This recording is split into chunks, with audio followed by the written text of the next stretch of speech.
नागपूरच्या मध्यवर्ती कारागृहातून 5 अट्टल गुंड फरार झालेत। यापैकी सत्येंद्र गुप्ता, मोहम्मद शोएब, बिनेश उईके हे तिघे मोक्काचे आरोपी आहेत। त्यांच्यावर प्रत्येकी 20 ते 25 गुन्ह्यांची नोंद आहे। तर प्रेम नेपाली आणि आकाश ठाकूर हे घरफोडी चोरीचे आरोपी आहेत। हे सर्वजण नागपुरातल्या कुख्यात राजा गवस गँगचे गुंड आहेत। पहाटे 2 ते 4 च्या दरम्यान ही घटना घडल्याचा अंदाज आहे। हे गुंड नेमके कसे पळाले याबाबत अधिक तपास सुरू आहे।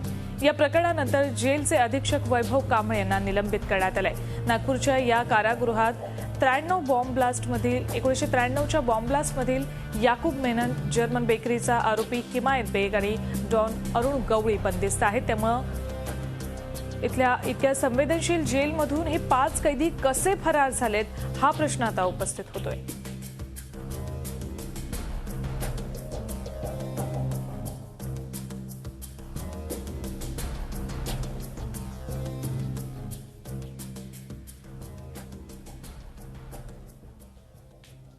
नागपूर मध्यवर्ती कारागृहामधून 5 कैदी पळून गेलेले आहेत। त्याची तहकीकात चालू आहे।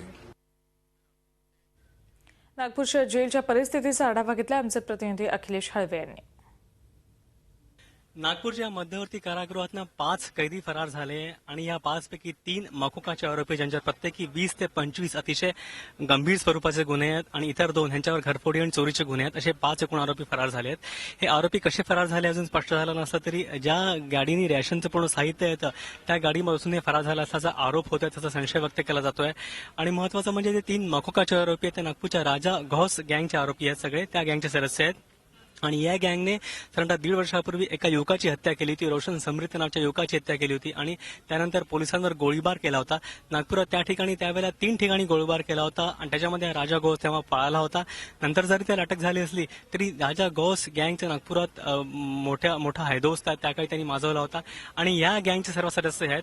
एकूणच हा पूर्ण प्रकाराने नागपूर सेंट्रल जेल हादरलंय। खरं तर या नागपूर सेंट्रल जेलमध्ये असे प्रकार आधी देखील घडले आहेत। कैदी पळायचे प्रकार म्हणा किंवा या तुरुंगातल्या कैद्यांकडे मोबाईल फोन सापडणं म्हणा किंवा अंमली पदार्थ सापडणं म्हणा, हे सर्व प्रकार आधी देखील घडले आहेत। आणि नागपूरच्या या सेंट्रल जेलमध्ये कैद्यांचा जो पूर्ण जे वावर असतो आणि ज्या पूर्ण तिथे कारवाया चालतात त्याच्यामध्ये कुठेतरी तुरुंग प्रशासनाचा देखील सहभाग आहे का असा प्रश्न निर्माण होतो। एकूणच या पूर्ण प्रकरणामुळे जरी तुरुंग प्रशासन हादरलं असलं तरी आता ह्या पूर्ण प्रकरणात आरोपींचा शोध घेण्यासोबतच या पूर्ण प्रकारामध्ये तुरुंगातील अधिकाऱ्यांचा किंवा कर्मचाऱ्यांचा सहभाग आहे का हे तपास घेणं अतिशय महत्वाचं आहे।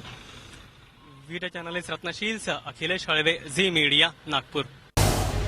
झी 24 तास रहा एक पाऊल पुढे।